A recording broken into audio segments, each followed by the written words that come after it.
My name is Olivia. Everyone at school knows that I love money. Everyone is guessing who can be the first to pursue me. The day I received the admission notice for graduate school abroad, I blocked all the men in my phone who were labeled as husband. Since I was a child, my mother told me, poor people need to stand out. They must treat themselves as a commodity. Some people make money with their intellect. Some people earn a living through physical labor. Everyone has their own value.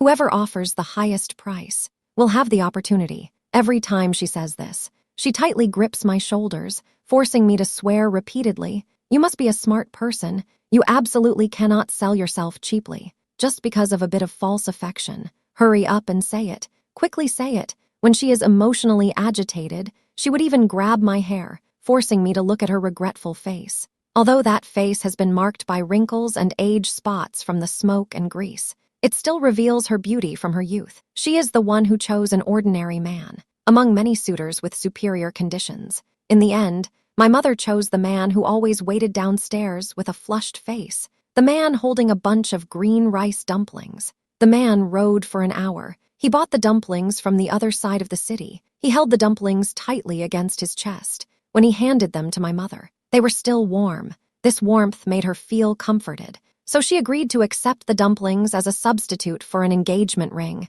10 years later, she became a woman who would loudly complain during arguments about how she had made a mistake, about choosing a useless man. My father often mocked her sarcastically, calling my mother a yellow-faced woman. He even ridiculed the stretch marks on her belly. I grew up in this family atmosphere filled with gunpowder. I became my mother's only hope. Because I look exactly like her when she was young, I have a beautiful face. I was sent to learn dance from a young age. My mother was even stricter than my teachers. Whenever I struggled to practice the splits, she would unceremoniously step on my thigh. The pain spread through my body like electricity. It hurt. I gritted my teeth. I couldn't help but call out for my mom. My tears were welling up in my eyes. My mother looked at me coldly. She pressed down even harder with her foot. Pain is just what it is. In the future, when you meet those men, just think about their sweet words. Is it worth this kind of pain since puberty? I became the center of attention at school. After class, there were always some boys secretly watching me at the front or back door. Some of them even boldly confessed to me. I had to tell them, "I'm sorry. My family said no dating before college." I saw another face turning red from shyness. He spoke those repeated words. Ryan's face suddenly turned pale. He said in a low voice, "I'm sorry for the interruption." He turned and walked away, clutching that confession letter in his hand. The paper was crumpled in his grip, until I spoke again. "If only we could get into the same university." Ryan suddenly turned his head, seeing my eyes lowered in shyness. So, the smartest boy in class became my tutor. He always patiently taught me those complex problems over and over. It's just that after each tutoring session, Ryan would always casually hold my hand, his body close to mine. "Olivia, you are truly beautiful. Can I?" He pressed his lips together. I looked at him. I felt a wave of discomfort in my stomach. I have a sensitive stomach. It's because I'm hungry. My mother always adheres to the standards of a model. She strictly controls my height and weight ratio. If I exceed my weight limit, I have to go on a diet. Sometimes I even have to kneel all night as a punishment. As a result, my stomach often hurts like it's on fire, but this pain keeps me alert at all times. "Ryan, I'm sorry. My family is very strict. I'm a bit worried." "It's okay. I know you're very obedient. I was just teasing you." Ryan gently rubbed my head. It was like he was comforting me, but I noticed he secretly frowned. He seemed a bit impatient. My mother is right. Men are like shrewd businessmen. They don't care about fair trade. They only think about how to get the most benefits at the least cost. The price he pays now cannot buy someone like me at all. You can't buy someone like me at all. But I forgot. Some men are not just businessmen. They are still robbers. It's the last tutoring session before the college entrance exam. Ryan suddenly rushed over. He caught me off guard and pushed me down to the floor. He called my name affectionately. His hands were eagerly roaming over my body. "Olivia, I like you. I really like you a lot. I want to be with you forever." "I'm sorry. I really couldn't control myself." He tightly grabbed my clothes. I struggled hard, but he held my hands tightly above my head. "Olivia, I will definitely take responsibility for you." He unbuttoned my last button. He pressed down forcefully. Bang! Ryan suddenly fell backward. I was shaking all over. One hand tightly grasped the teapot. The other hand quickly grabbed my phone and aimed it at him. I warned, "Don't come near me. I'm going to call the police." Ryan is holding his head. His face is flushed red. He's cursing me nonstop. I didn't say anything. I just silently opened my phone and recorded what he looks like right now. The college entrance exam is tomorrow. Today, I'll pretend nothing happened. Otherwise, I'll call the police to find you. Ryan stopped talking. He just stared at me. His expression was exceptionally fierce. "Olivia, stop pretending. Your brother already told me. Your mom is just waiting to sell you for a good price. You rejected me. Isn't it just because of that membrane? Can it sell for a higher price?" He sneered and spat at me. I didn't respond. I just reminded him again. "If you get any closer, I'll just call the police directly." On the way home, I smiled self-deprecatingly. Perhaps there was a moment of hesitation just now, but that boy who confessed to me with a blushing face was actually a disguised monster. In the end, he tore off the mask, revealing his true self. Just as I entered the house, my mother suddenly slapped my face. "Where have you been?" she questioned me sternly. I wanted to explain, but before I could finish, she grabbed my collar and dragged me straight to the hospital. She insisted that the doctor give me a full checkup. The doctor looked at me with a scrutinizing gaze. That gaze was as sharp as a knife, but at that moment, I became calm instead. This is the price I pay for my mistakes. Later, my mother's expression finally softened a bit, but she never apologized. She simply said to me, "It won't happen again." For men, the difference between unwrapped gifts and wrapped ones is significant. You have to place it in the most meaningful spot. "I understand, Mom." I lowered my head. I answered cautiously. Only then did my mother stop pursuing the matter. I was busy for most of the night. The next day, I entered the exam room like this. When I picked up the pen, a phrase suddenly popped into my mind. "An ordinary piece of grass rope, left on the ground, no one wants it. But if it's tied to a hairy crab, it can sell for a good price along with the hairy crab. Staying here will only lead to constant inspections. Even Ryan thinks I'm easy to bully. To sell for a good price, I have to go to the best school." That month after the college entrance examination, waiting for results, suddenly I got angry. "Olivia, I heard you and Ryan are together now," a classmate privately asked me, with curiosity and teasing in their tone. More and more people are adding me as a friend. Some even directly asked me for the price when applying. I know who is spreading these rumors. Just arranged to meet Ryan in the coffee shop's private room. When I see him again, Ryan seems very pleased with himself. So what if I said it? Who told you to act all high and mighty, not even letting me sleep? Let's see who would still want you after this. I'm begging you, don't do that. I'm holding back tears, looking at Ryan with a pitiful gaze. Yet he comes closer, taking advantage, provocatively staring at me. "Unless you agree to be with me. Otherwise, I'll ruin your reputation." I appear even more helpless.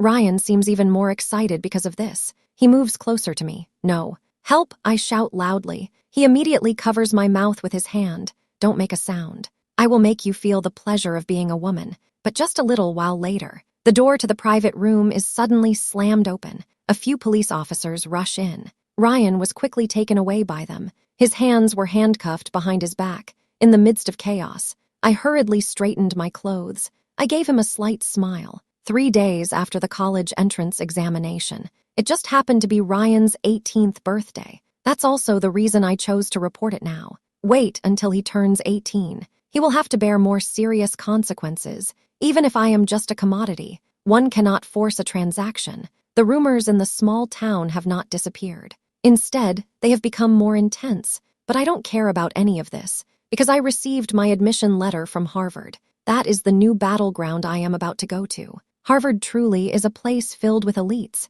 but there is also a privileged class. Opportunities that countless students strive for. In the eyes of these people, they are just easily attainable things. Jason is one of them. He entered Harvard as a special talent student. On the first day of school, he drove his sports car onto campus. He acts flamboyantly, without any concern, driving recklessly. The screeching of brakes suddenly rang out. Jason's sports car came to a sudden stop beside me. He shouted at me, "Hey, are you new here too?" I turned to look at him. To be precise, I was looking at that $1 million sports car. This made me smile at him involuntarily. "Hello," Jason raised an eyebrow. He nodded his chin at me. Let's exchange contact info. I don't add strangers. Sorry for them. There are too many things that come easily. They never cherish them. Jason clearly didn't expect to hear such a response. A hint of surprise crossed his eyes, but soon he smiled slightly. With a teasing grin, he said, "All right, you have personality, but we will get familiar with each other soon." After saying that, Jason didn't wait for my response. He just stepped on the gas. The sports car roared away, leaving only a trail of exhaust and me standing there. In the following days, Jason would occasionally appear in my sight. Cafeteria, library, playground. He was like a hunter gradually tightening the noose, waiting for the prey to come to him. I tried to act indifferent, but I was also curious about how far he could go. But in less than half a month, Jason suddenly vanished like a gust of wind,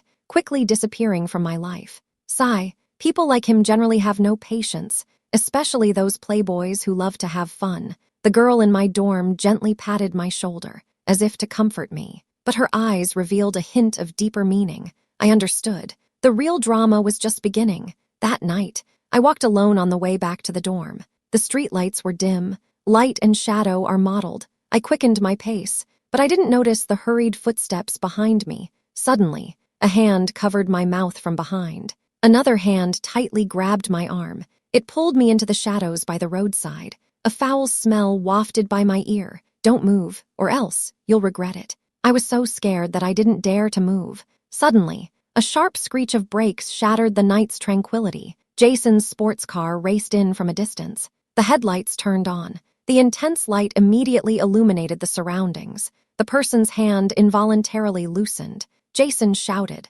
"Let her go." Jason jumped out of the car. He quickly walked towards us. His eyes were filled with anger. The person behind him tried to escape, but was knocked down by Jason. He got beaten up. In the end, he stumbled away. Jason looked at us. He asked, "Are you okay?" Jason was out of breath. The wound on his hand was still bleeding. I pretended to be scared. My body trembled slightly. I whispered, I'm fine, thank you." Jason frowned. He looked a bit worried. He squatted down, carefully checking my arms and legs. Confirming that I wasn't injured, he said, "Don't be afraid. Don't walk alone at night anymore." I was well aware of the background of this scene, but it perfectly aligned with my plan. I gently lifted my head, using the angle I had practiced in front of the mirror, looking at him softly and weakly. Jason said softly, "Jason, thank you. If it weren't for you, I really don't know what would have happened today." His gaze was a bit hesitant. "Gently pull me into your arms. From now on, I will always be with you." I responded softly, snuggling in Jason's embrace.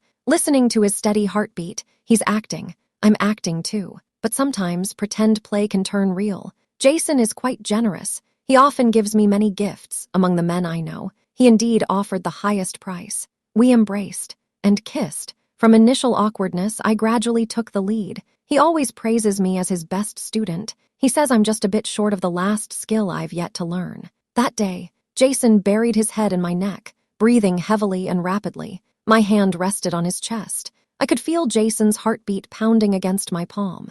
That heartbeat was both rapid and strong. He said, "I really like you." Jason sighed. "Gently bite my shoulder strap with your mouth." I sat on his lap, tilting my fair neck. My gaze was a bit hazy. "By the way, I have something to tell you. Liam and I have become a couple." Jason suddenly stopped his movements. He looked up at me. "Olivia, this joke has gone a bit too far." I pushed Jason away. "Go ahead." "Exactly. I also don't like to joke around." Then, I picked up the bag he gave me and walked out of the hotel. Liam rolled down the car window. He whistled at us. "Sorry about that, bro. I got ahead of you." Liam is a good friend of Jason. They are close enough to do anything for each other, so it's not surprising that he stabbed Jason in the back. It seems quite understandable. I first met Liam at Jason's party. He was wearing shiny diamond earrings. When I saw him, he jokingly teased Jason. From the first moment I saw Liam, I felt she was a bit restless at the dinner table. Everyone was getting drunk. Liam's lighter suddenly fell to the ground. Immediately after, my ankle was grabbed by someone. The person's fingers were long and slender, gently stroking like playing with a puppy. He looked up again, thinking he would see me angry, but I looked directly into his eyes, with a slight smile at the corner of my mouth. A hint of surprise flashed in Liam's eyes. Then it turned into an interesting smile. He picked up the wine glass on the table and raised it far away to toast me. My encounters with Liam increased. Every time Jason had just dropped me back at the dorm, I would find myself back in Liam's car. It was a more expensive business vehicle. It didn't quite match Liam's style. He shrugged and said, "My dad doesn't like sports cars. He thinks this car is safer, compared to Jason, who has siblings at home. Liam, as an only child, undoubtedly he can offer me a higher price." As I walked towards Liam, Jason clenched his fists tightly, but ultimately did nothing. He just said, "Olivia, you're doing great." I gave him a slight smile. I said, "Thank you." When I appeared at their brother gathering again, I was already Liam's girlfriend. Jason was also present. Everyone suddenly started calling me sister-in-law, as if they completely forgot about my past with Jason. Liam held me in his arms, as if showcasing his trophy. Jason was holding chopsticks. His eyes were bloodshot. I pretended not to see. I went to the restroom on the way. When I came out from inside, suddenly someone tightly grabbed my waist from behind and pushed me against the wall. "Olivia, you really leave me speechless. You're really cowardly. Why do you only dare to follow me from behind?" These words no longer hurt me. I chuckled disdainfully, completely indifferent to how this would make Jason even angrier. He suddenly bit my shoulder. The intensity felt like he wanted to tear my flesh off, as if to swallow it whole. "You knew from the very beginning, right? Someone like me only chooses the one who bids higher. Don't make things too awkward. Otherwise, I'll look down on you." Jason suddenly stopped moving. He looked straight at me. "You really have a heart." What a silly question. I adjusted my clothes, pushed Jason away when I walked back into the private room.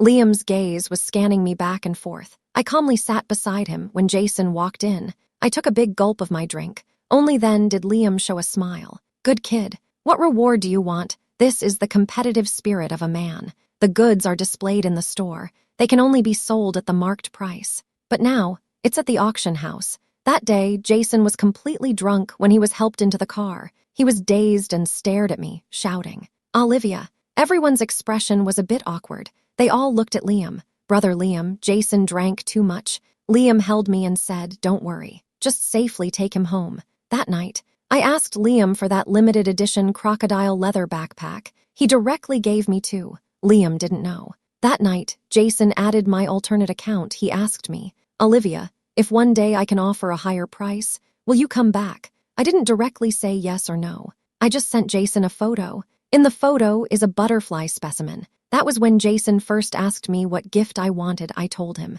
He asked me why. I quoted Zhuangzi in response. "Life is death. Death is life." Jason didn't contact me again. He quietly stayed in my friend list on my alternate account. He also stopped appearing at parties. Everyone who knows Liam mentions it. I was his longest-term girlfriend. Liam's previous girlfriends. Their relationships lasted at most 3 months. This duration is shorter than bread with preservatives. But I've been with him for 6 months. Even his friends have started to take our relationship seriously. They no longer casually joke with me, especially when they heard that I don't even spend the night with Liam. They couldn't help but exclaim, "Liam bro, have you started eating vegetarian? That's really superficial." Liam said disdainfully, "You understand what platonic love is?" They don't understand. Because in everyone's eyes, I seem to be just an exceptionally ordinary person. I'm never afraid to ask for gifts. It's either cash or jewelry. I'm completely unafraid of others calling me materialistic.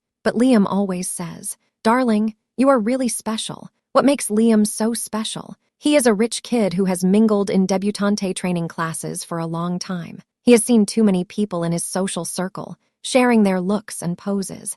A 3-month crash course is fundamentally different from 20 years of accumulation. The more ordinary I appear, the more interesting he finds it. He asks me, "When will you give it to me?" Liam gently touched my nose with his. The diamond in his ear sparkled, making him look somewhat youthful. But what he said was still not very serious. "Let's talk about it after graduation." I gently touched his chin. "If we are still together by then." Liam gently held onto me. "Don't make me retreat." We stood in front of the floor-to-ceiling window overlooking the Oriental Pearl. We drew closer to each other. In the end, they just shared a gentle kiss. "Now you can go to the next room to rest." Liam said fiercely, "You just wait. Let's talk about it after graduation." What a pity. I can't wait any longer. I met Ethan. There are many kinds of social classes, like Jason and Liam. And then there's Liam and Ethan. People like Ethan usually don't appear on Harvard's campus. He has taken a different path since childhood. From the moment he was born, for him,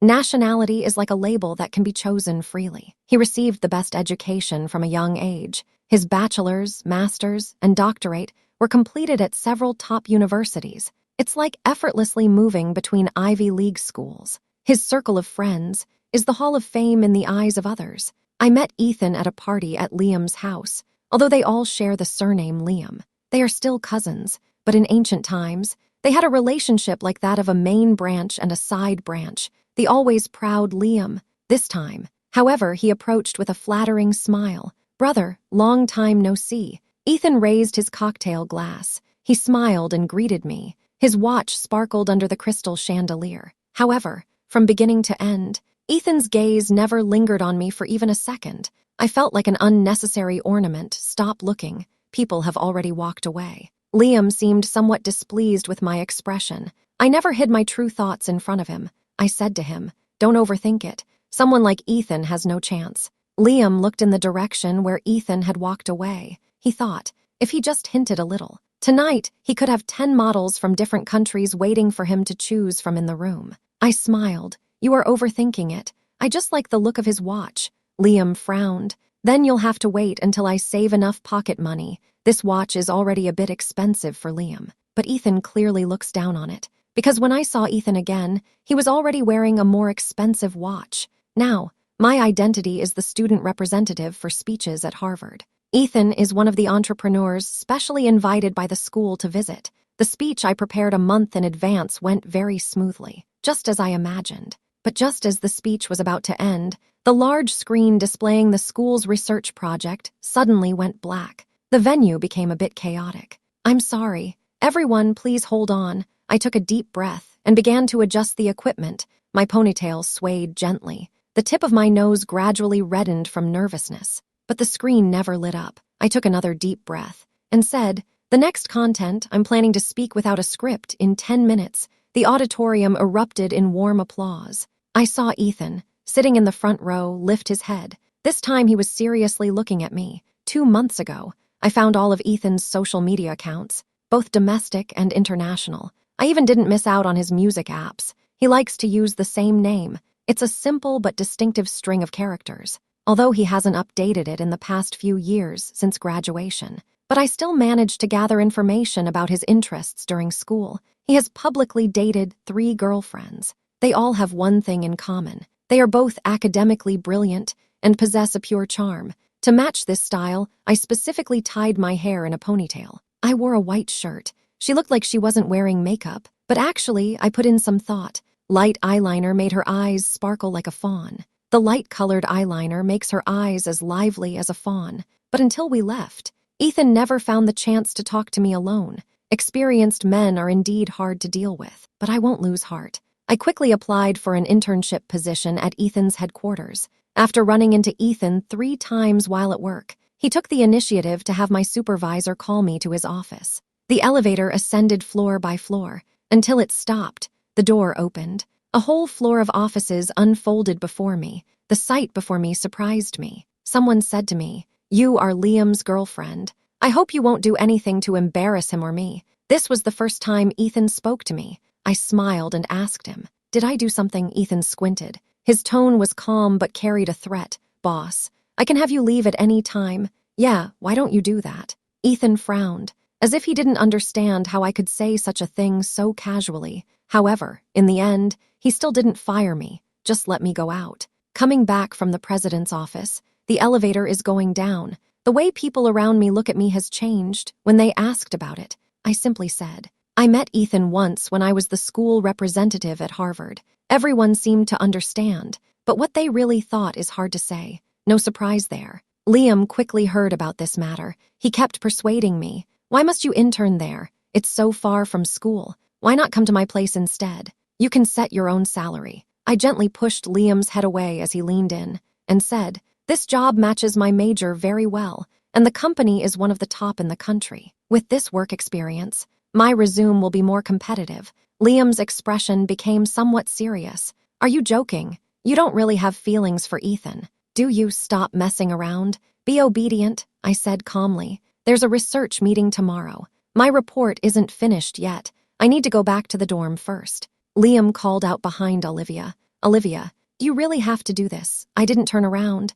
I just raised my hand and waved. My mind was still thinking about how to write the research report. Since that day, Liam started to be cold towards me, although he didn't block me on social media, but he never sent any messages again, strangely enough. He often appeared in front of me. He was always accompanied by a beautiful girl, wearing a shiny vest. She would lean closely against Liam when talking. Is that your ex-girlfriend over there? The girl's voice reached my ears. Liam chuckled lightly. His tone was dismissive. She's not as charming as you. There were many people around watching the show, but I didn't want to be the center of attention. I walked straight past the two of them. I didn't even look back. Liam is trying harder and harder. Instead, he's losing even worse. I'm not interested in losers, so I changed my location again. I transferred from school to the company. My plan was taken as a model. It was promoted step by step. The whole department remembered my name. The supervisor said she saw herself in me when she was young.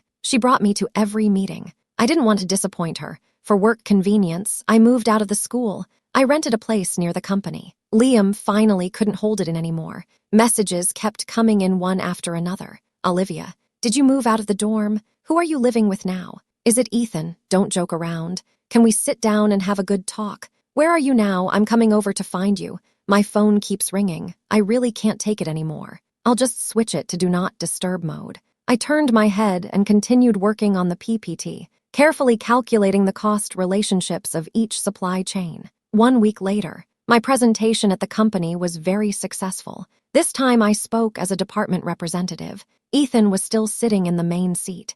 After the meeting, he called me into his office again. This time he stared at me for a long time. He said, "You are much better than I imagined." Ethan finally made up his mind. Then he continued, "But I know your intentions, you are fired." Ethan stared at my face, as if waiting to see the drama unfold. Unfortunately, I didn't act as he expected. "All right, boss, although I am still an intern, but if there is no legitimate reason to terminate the contract, you still need to provide compensation. Sorry for the trouble." I gently bowed, placed the proposal on the table, and then walked out of Ethan's office. I didn't go back to my workstation to pack my things. I've been really exhausted lately. I need to take a good rest, however. Just as I stepped out the door, Liam rushed over like a madman. His eyes were bloodshot. He looked extremely disheveled. "Olivia, did you see the message I sent?" Liam tightly grabbed my shoulders. He asked, "Why didn't you reply to my message?" I tried to break free from Liam's grip, but he held on even tighter, as if he had to get an answer. I said helplessly, "Didn't you already have a new girlfriend?" "Why bother? I don't," Liam hurriedly said. "That's just to get on your nerves. Am I really not important to you at all? How could you be so heartless?" I interrupted Liam. "I've always been this way. Are you just realizing this now?" Liam was taken aback for a moment. Then he became furious. This anger is like dark clouds, gradually evolving into a larger storm. "So, you have found a better backing." Liam fixed his gaze on me, then let out a cold laugh. "What makes you think I would be played around by you?" "Olivia, believe it or not, I have ways to make you pay the price." His hand slowly moved upward, suddenly tightened around my neck, gradually increasing the pressure. I offered no resistance at all, just staring intently at Liam. "I believe, from the very beginning, you all treated me like a toy. Should I feel honored? Are you going to use me as a new stake?" Liam's hand suddenly loosened, as if something had pricked him. The anger in his eyes suddenly turned to unease. You know everything. Jason sent me all the chat records from the group." I raised my hand and rubbed the neck he had just grabbed. "You people in this circle really make me uncomfortable. How many girls have actually become your targets? You pull them down from great heights, then cruelly step on them." I couldn't help but laugh out loud, with a hint of sarcasm. "Isn't this just like training a dog? First, starve it for 3 days, then throw it a meat bun. Next, whip it, watch it wag its tail to please you. You are all having a great time on the side. Weren't you planning to treat me the same way? No, it's not like that." Liam tried to explain, but his voice was hoarse. It sounded powerless. "I have experienced this dog training method since I was young." I took a step forward, my finger gently pressed against Liam's chest. "How did my mom educate me? She let me go hungry all night. She would grab me, twist me, and kick me, but she never touched my face, because she thinks this face can fetch a good price in the future. But what about you guys? You don't even put a price tag on it. Just throw me into the arena as a prize."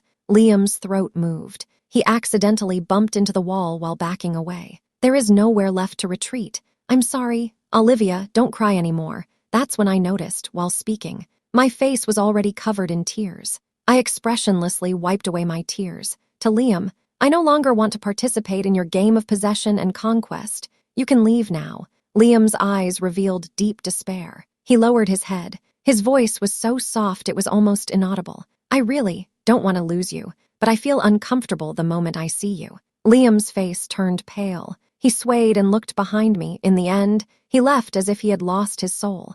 A custom-made suit jacket was gently draped over my shoulders. Ethan stood just a step away from me. He looked at me. His eyes were filled with sympathy, but he said nothing. I lowered my head. Teardrops kept falling to the ground. In the end, Ethan held me tightly. Go ahead and cry if you want to. Why do men always have this urge to save women in distress? Being a hero might be an instinct deep within me. I nestled in Ethan's arms, feeling his warmth, yet I couldn't help but smirk inwardly. Ethan silently let me lean on him, even outside the company. He didn't mind at all. Ethan said he would take me home. He never drove himself. The so-called taking me home was actually just bringing me to one of his villas. After Ethan said Liam wouldn't bother you anymore, I immediately kissed him. Ethan seemed like he wanted to push me away, but in the end, he gently wiped away the tears from the corner of my eyes with his finger. He cupped my face in his hands. The kiss deepens gradually. His kiss is very forceful, filled with possessiveness,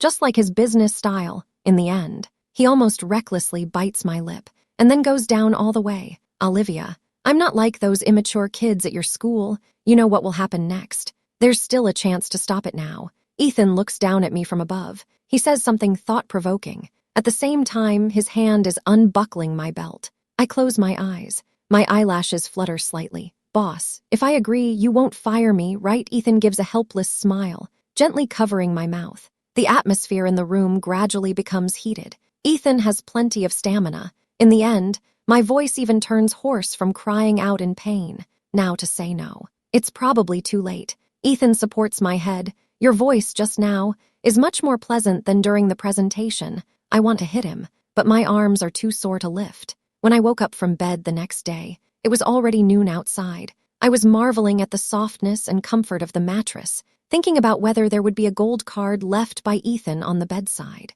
along with a message telling me to leave. But when I turned to look, I found Ethan sitting next to me reading a business plan. You didn't leave. Ethan raised an eyebrow and retorted, isn't a boss allowed to take a break? I sat up and looked at him. I couldn't help but laugh. He asked, what are you laughing at? I thought. I managed to sell myself for a good price, I dare say. I saw Ethan roll his eyes, not at all like a domineering CEO. How much per pound? I asked with a smile, hiding my head under the blanket. Don't be silly. The clean clothes are in the bathroom. I have a meeting in the afternoon. You can arrange things for yourself during this time. Order whatever you want from the kitchen downstairs. Ethan pulled me up from the bed. He gently pinched my face. We'll have dinner together at home. Wait for me to come back, okay? Boss, I deliberately stretched my voice. Ethan rolled his eyes again. After Ethan left, I lay flat on the bed. I took out my phone and opened my email. Soon, I found that email. It was an acceptance letter from a foreign school.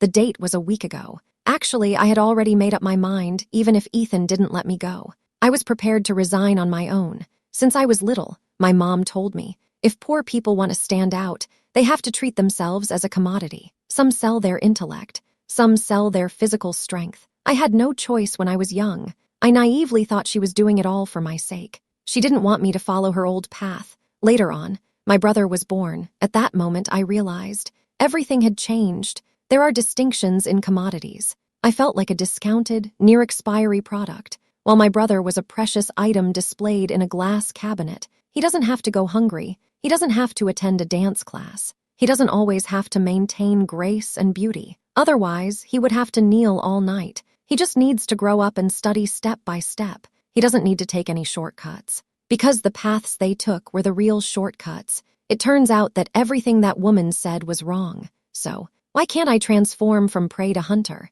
The most skilled hunters often pretend to be auction items, blending in among them. Now, it feels like achieving the highest honor after completing a game. After experiencing that with Ethan, I lost all interest in the game. I decided to leave Ethan a goodbye note. Then I blacklisted all the men who had issues with me in my phone.